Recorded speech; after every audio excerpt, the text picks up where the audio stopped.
What's going on, Dolphins? It is your boy Dillon, and I got a few things to talk about today. There's some Dolphins news that I need to get out to you, including compensatory picks have now been released.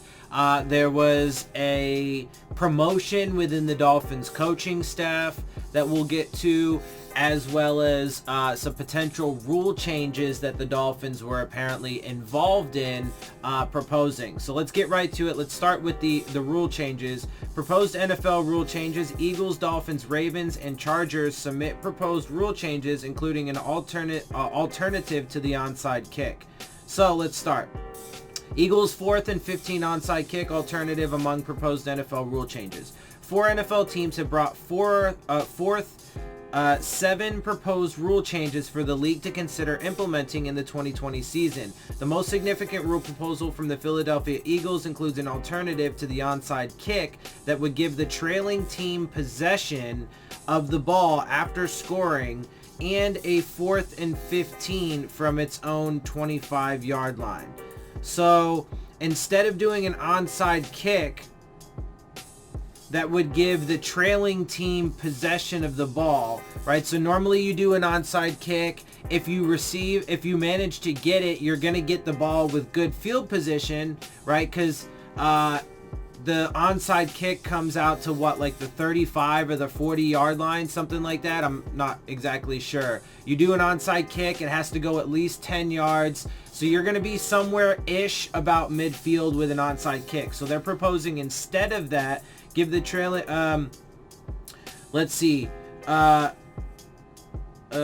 trailing team, includes an alternate to an onside kick that would give the trailing team possession of the ball. So instead of the onside kick, they get possession of the ball after scoring and a 4th and 15 from its own 25-yard line. So then, in other words, then instead of the onside kick, you would have a 4th and 15 from your own 25-yard line.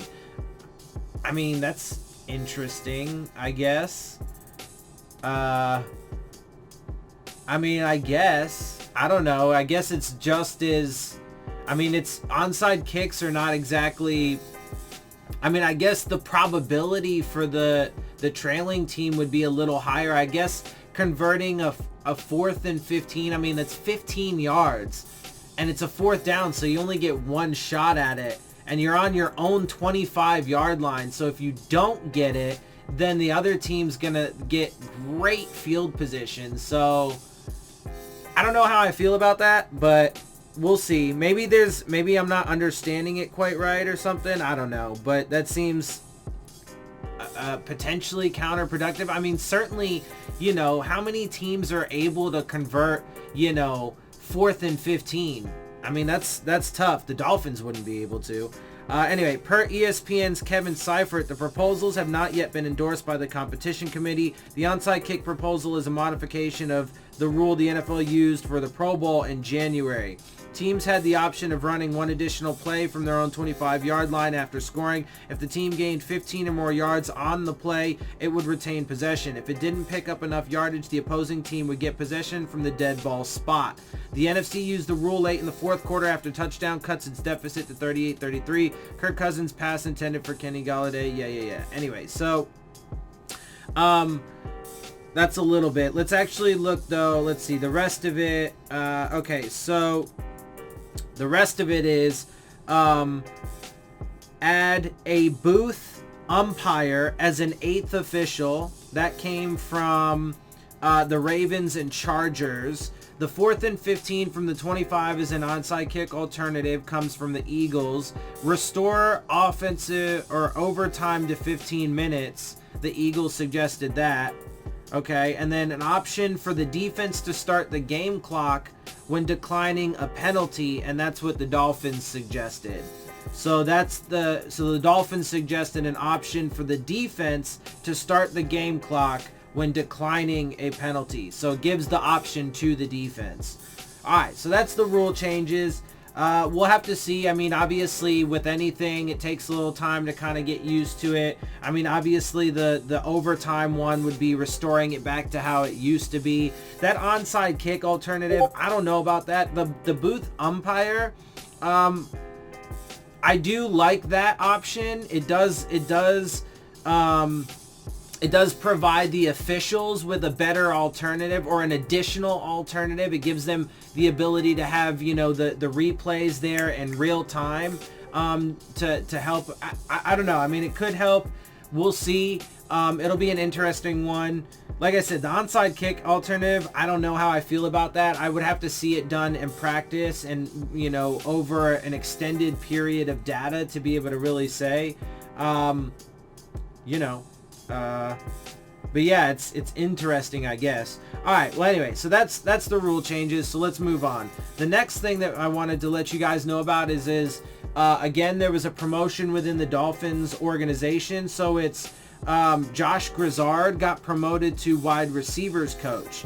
So Dolphins promote Josh Grizzard to wide receivers coach. The Dolphins had an unexpected change to their coaching staff last month when wide receivers coach Carl Durrell left the team to become the head coach at the University of Colorado.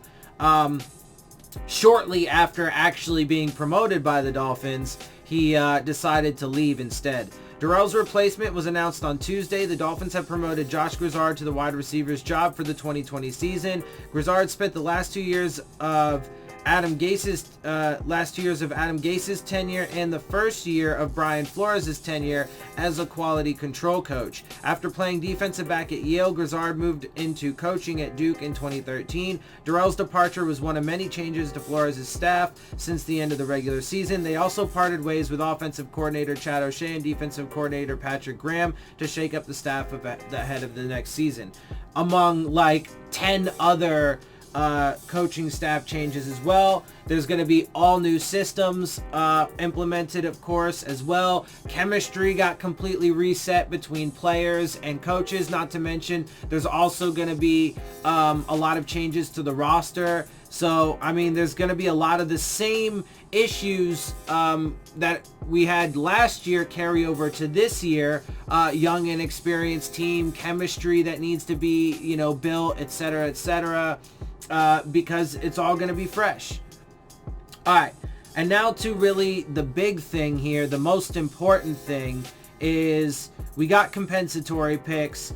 And so now we know exactly how many the Dolphins are going to have and where.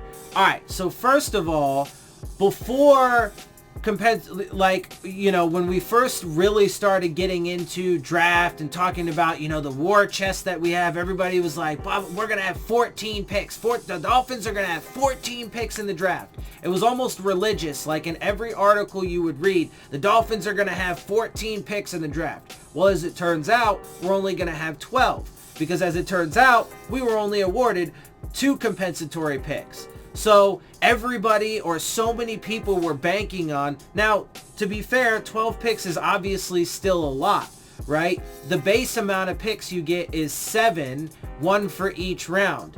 And then, of course, depending on trades or whatever, you can add or lose picks in that regard. And then, of course, then you also have compensatory picks, which is based off of, a formula that determines, based off of free agents, right? Based off of the free agents that you lost and gained. Is it a net gain or loss based off of production and, et cetera, and other things. So the Dolphins only ended up getting 2, though, so we don't have 14. So that already shrinks the number of picks overall that we have based off of the projections that most people were talking, right? So we're not going to have 14, but we do have 12 picks. It's still a lot, but 2 less than almost every projection that you saw up until recently.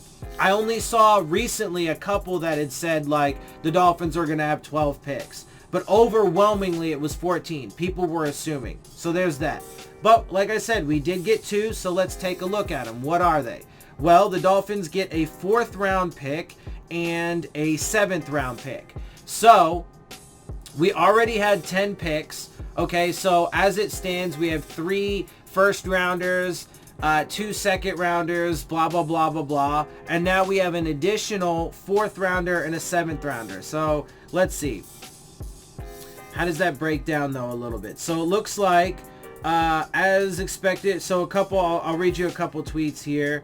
Barry Jackson, as expected, Dolphins awarded 4th and 7th round compensatory picks. Juwan James, knee injury for Denver, dropped first pick from 3rd to 4th round. So what he's saying there is that we were expected, that is true, we were expected to get a compensatory pick for Juwan James, but because of his injury and lack of production and not, being in the game or whatever, it went from a 3rd to a 4th. So that got downgraded because of that. So not only did we get 2 picks instead of 4 like a lot of people projected, but also one of those picks was downgraded to a 4th instead of a 3rd because of how it played out, with Juwan James.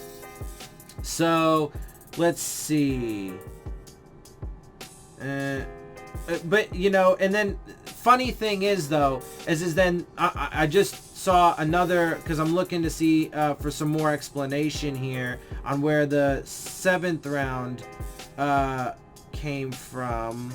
Let's see, the 7th round compensatory pick, who it was for. It doesn't, I'm not seeing anything on, I'm gonna, oh, okay, yeah, so it looks like the 7th round pick was for Cameron Wake, but he also got injured and was put on to injured reserve. Now, some people were looking at some other things that happened.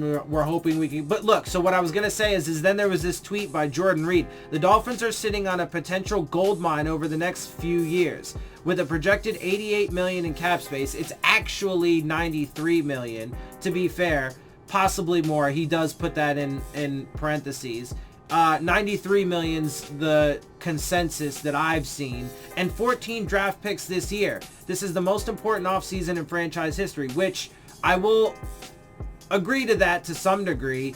Prime opportunity in a loaded class. But he's wrong. We don't have 14 picks. We have 12. We had 10 initially before compensatory, and now we have an additional 2.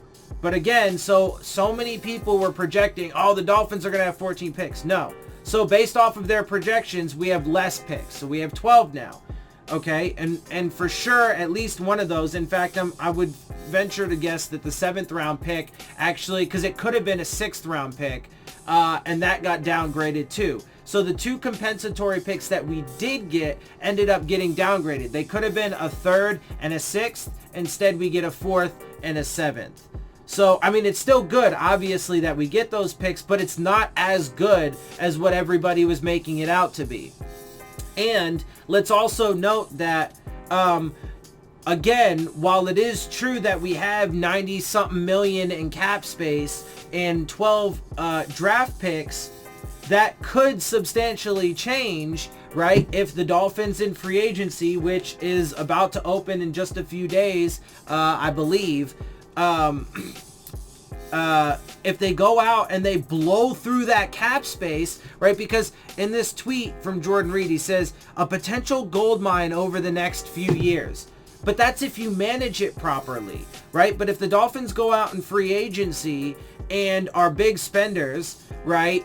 And they blow through their cap space and end up, for the next few years, end up having massive cap charges from these players that they sign, and then potential dead money, blah, blah, blah, etc., what have you. And then they end up trading away a significant chunk of their draft capital to go chase a quarterback in the first round, thereby cumulatively neglecting the team, end up failing, especially considering the lofty expectations that people are putting on this Dolphins team, that they're somehow going to miraculously turn things around and be competitive in 2020 and be challenging for the AFC East title and taking it away from the Patriots and the rising Bills and all that bullshit. People are even saying Dolphins are going to be in the Super Bowl. I mean, look, again, I've said this a million times. So many people are like, oh, you're just so negative, or you're not a real fan, blah, blah, blah. Okay, look, I've said this a million times. I hope I'm wrong. They can prove me wrong. Okay? I mean, but if they go out and be big spenders in free agency, not only would they be proving me right, but they would be proving themselves right because they told us they were going to do that.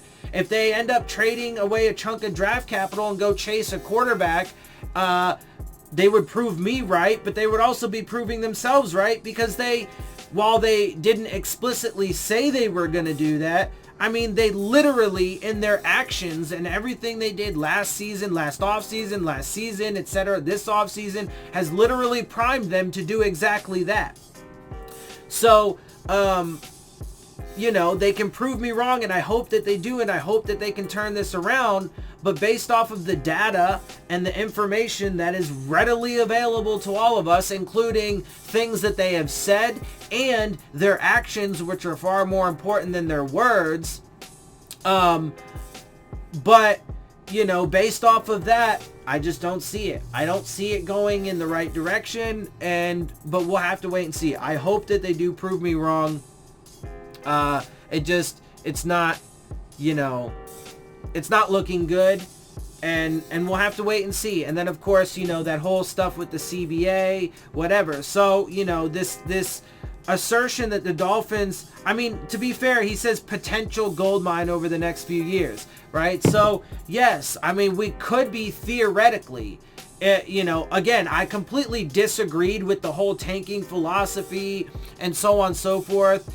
Okay, and also real quick, I'd like to address some additional stuff there, right? So many people are trying to say that the Dolphins didn't, and I've talked about this before, but I'm going to add something to it. The Dolphins didn't tank simply because they won 5 games. It's completely irrelevant. Again, I've said this. Even if they would have somehow, this is illogical and impossible, but even if they would have gone undefeated, it would have been miraculous. It would have been something where you could say, man, after that fire sale, etc., etc., etc., man, you went undefeated. If they would have won 10 games, great. That would have been a miraculous turnaround, and you could have gave them credit. You could have even talked about Brian Flores as Coach of the Year and Chris Greer as GM of the Year. That would have been warranted under the circumstances. Under the circumstances of them digging themselves into such a massive hole and then being able to turn it around so, unexpectedly. None of that happened. But the fact that they won 5 games is irrelevant. If they would have won 10, it would have been irrelevant. Why? Because the philosophy of tanking, what does it say to do? Literally, the core tenets of tanking are strip your team of talent, of leadership, of proven, production, etc. Why? There's 2 reasons. 1, you want to make your team less competitive so that way the next season you can have as high a draft pick as possible, right? So, in other words, chasing the number 1 pick. Additionally, though, part of how you get rid of all of those players that are proven leaders and proven production, etc., etc., etc., your all-stars like Laramie Tunsil and Minkah Fitzpatrick, part of how you get rid of those guys is you trade them away and you get draft capital. So another hallmark is you accrue draft capital and thereby also clearing cap space. They literally did the most fundamental parts of tanking. It's irrational to call it anything else. Okay? But then people are like, oh, but they were so competitive towards the end of the season. Now, again, I was super fair. There was absolutely, when it comes to the win in New England, it was astounding. It was astounding and something we haven't done in so long. And I gave them tons and tons of credit for it. However, there's also, if you're being completely objective, not only did the front office get a ton of responsibility for destroying the roster, but so does the coaching staff because Brian Flores said he had a hand in all the transactions. So he was they were systematically apart from Stephen Ross down to Flores and his other coaches, part of the teardown and the tanking philosophy. They invested in it. Okay, but then there was also tons of evidence on field of them doing things to put the team in bad position to lose. Now, they made a couple decisions, like, for example, leaving Ryan Fitzpatrick in there. Now, so with that, right, they get some credit, but they also get some discredit. Why? Because Ryan Fitzpatrick, as a leader, was good for the team. As a skill set and as a player, it was good for the team and gave them the opportunity to win a few games, right? But it was having their cake and eat it too, right? Because they didn't actually want to win enough to where they were going to drop out of the top 5. They knew that they had the capital to move up, and if they do move up, this will just further prove the point. But they knew they were going to have the capital to move up and that they could do whatever they want and own the draft. So they're like, you know what? Let's put Ryan Fitzpatrick in. They did it in the Washington Redskins game, but even in that game, they showed clear evidence of, man, you know, we don't want, it's still kind of early in the season. This is a bad team.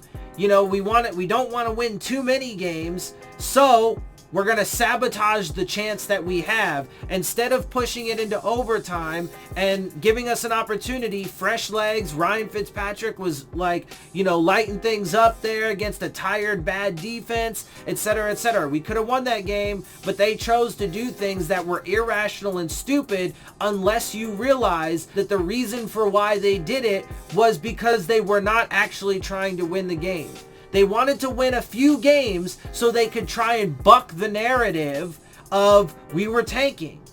And it's largely worked because propaganda fucking works. But they did little things like that, right? And a couple other little things that I gave them credit for. I gave them some credit, I think, in the Philly game. Certainly tons of credit in the fucking Patriots game. And so they deserve some credit for some things. But they did overwhelmingly more, including the teardown of the team to begin with, and frankly they've done it again. But anyway, and then with a ton of their decisions on field, etc., to ensure that the Dolphins don't win enough so that way they can still, you know, pick in the top 5, but then they have plenty of ammunition to make sure that they can go and get any quarterback that they want. So they're trying to have their cake and eat it too.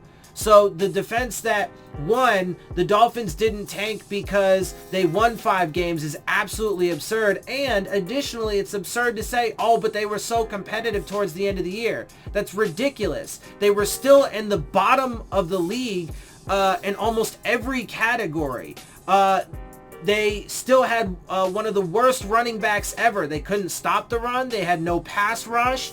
They were just garbage almost everywhere. Additionally, when you look at the teams that they played on the back end of the roster, or the back end of the season, clearly, with the exception of the Patriots game, almost all those teams were weak. I mean, we played the Redskins and the Giants and the Bengals. I mean, Jesus fucking Christ. We could have beat the Bengals pretty handedly, but we gave them an opportunity to come back and win it. And we barely won that shit, right? So, I mean, like, you know, it's frustrating on how people frame things. Like, it's ridiculous to say that the Dolphins were competitive. We weren't. Anyway, so, but we'll see. Again, like I said, I certainly hope that they prove me wrong. I want them to prove me wrong, and they have an opportunity. Let's see if they can do it. Last season, for the most part, they proved me right. There were some things that they proved me wrong on. I did think initially, for example, based off of the level and depth to which that they took things, I thought that we stood a damn good chance of going 0-16 or 1-15. They did surprise a little bit and managed to, you know, overcome that and overachieve a little bit. But it was more, again, on the players themselves than it was on the coaching staff or the front office. And there's tons of evidence to show that they did everything that they could to ensure that we didn't fall too far in the draft rankings and make sure that we still at least got to pick within the top 5. And look, again, we have to wait and see, but if they end up trading up then that's all the proof and evidence you need. Anyway, so that's all I got. I did want to try and keep this a bit shorter than it was, but there was some good stuff to talk about. And again, we'll have to wait and see, man. I'm the only one that has this narrative and this perspective, right? So out of all of the YouTubers, I'm the only one that seems to feel this way. And certainly from what I can tell, the vast majority of the Dolphins fan base as it stands right now is opposed to me and these perspectives. Because last I saw, it was still over 70%, 70, 75%, maybe even upwards of 80%. Maybe not. I think it had gotten there at one point and then maybe dropped back down to mid to low 70s. Either way, over 70% approval of where fans think this team is going. So I would love to be wrong, and I would love to be able to tell all the majority of fans, you were right, and they turned this around. But I don't think that's going to happen. And we'll see, man. We'll see if those people, you know, I mean, there's going to be a lot of them that are going to flip really quick if, you know, they move up and they get Tua, for example, throw him into the fire, and let's say he gets injured, right? So, I mean, but, you know, we'll see if anybody wants to be like, you know, admit that they were wrong and admit that I was right the entire time, if that comes to pass. Anyway, we'll see what happens. You know, I'm willing to admit I'm wrong. Let's see if others will be as well. All right, I'm going to get up out of here. I hope you guys enjoy my videos and perspective. If you do, make sure you hit the subscribe button. Make sure you hit the like button. Make sure you hit the bell if you want to get the alerts. Share my channel and videos with your friends and family. Leave your questions, comments, and concerns down in the comment section. And of course, as always, make sure you follow me on Twitter at Dillon Tartaro. And with that, I am out. I'll see y'all soon. Fins up.